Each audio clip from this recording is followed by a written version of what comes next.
Kisha akasema rahimahullahu ta'ala, mwisho wa risala yake hii ya Nawaqidul Islam, wala farqa fi jami'i hadhihi an-nawaqid baina al-hazili wal-jaddi wal-khaifi illa al-mukraha, na hakuna tofauti katika vitenguzi vyote hivi. Wala farqa fi jami'i hadhihi an-nawaqid, na hakuna tofauti katika vitenguzi vyote hivi baina, yani kwa maana kuanzia kitenguzi cha kwanza mpaka cha ngapi? Mpaka cha 10. Hakuna tofauti baina yake vitenguzi hivi, baina al-hazili wal-jaddi wal-khaif. Hakuna tofauti katika vitenguzi hivi baina ya anayefanya mzaha na aliyekusudia, wal-khaif, na anayeogopa.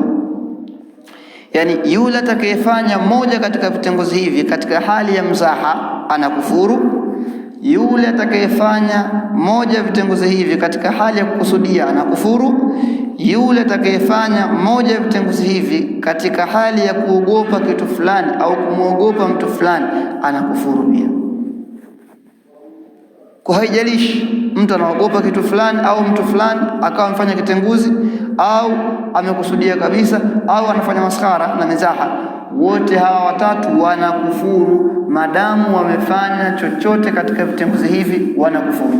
Illa al-mukraha, isipokuwa aliyetenzwa nguvu na aliyelazimishwa na kufosiwa, huyu hali yake itakuwa ni tofauti na hawa ambao tumewatanguliza. Wa kulluha min a'dhami ma yakunu khataran, na yote haya ni katika mambo yenye hatari kubwa zaidi. Wa akthari ma yakunu uquan, na ni mambo yenye kutokea sana. Fayambaghi lilmuslimi an yahdharaha, inatakikana kwa Muislamu kuchukua tahadhari ya mambo haya na vitu hivi ambavyo tumevitaja, kwa maana vitenguzi hivi. Wa yakhafa minha ala nafsihi, na avihofie katika nafsi yake kufanyika. Na'udhu billahi min mujibati ghadabihi, tunajikinga kwa Allah kutokamana na viwajibishi vya ghadhabu zake. Wa alimi iqabihi, na adhabu yake yenye kuumiza.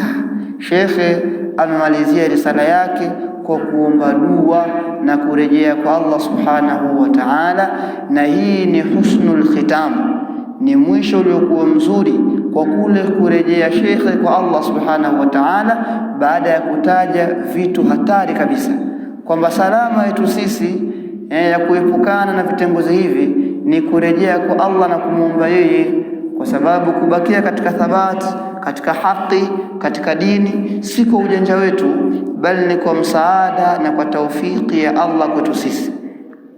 Kwa hiyo kuna umuhimu mkubwa wa watu kumuomba Allah awadumishe katika dini, awathibitishe katika haki, na awafishe hapo pasina kutoka. Wapo watu walianza vizuri, mwisho wao ukawa ni mbaya. Walianza ni watu wa dini, wacha Mungu, lakini mwisho wa siku wakawa ni watu waovu, na wengine wakaritadi kabisa. Kwa hiyo tumuombe Allah sana na kwa wingi.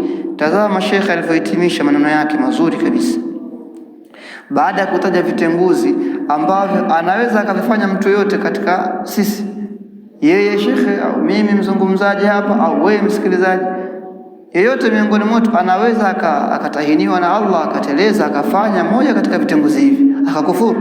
Sheikh akamalizia, fayambaghi lilmuslim, ni jambo linalotakikana kwa Muislamu, an yahdharaha, ajihadhari kutokamana na vitenguzi hivi. Wa yakhafa minha ala nafsihi, na avihofie katika nafsi yake, aogope kuvifanya. Na'udhu billahi min mujibati ghadabihi, tunajikinga kwa Allah kutokamana na vile vyenye kupelekea, vyenye kuwajibisha ghadhabu zake. Wa alimi iqabihi, na adhabu yake iliyokuwa kali yenye kuumiza. Miongoni mwa vitu ambavyo ni vyenye kupelekea na kuwajibisha ghadhabu za Allah ni hivi vitenguzi. Ukifanya chochote katika vitenguzi hivi, fahamu ya kwamba unawajibisha ghadhabu za Allah kwako wewe.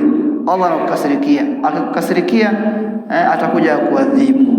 Nasallallahu salamata wal afia. Nafahamiana, leo tutaishia hapa.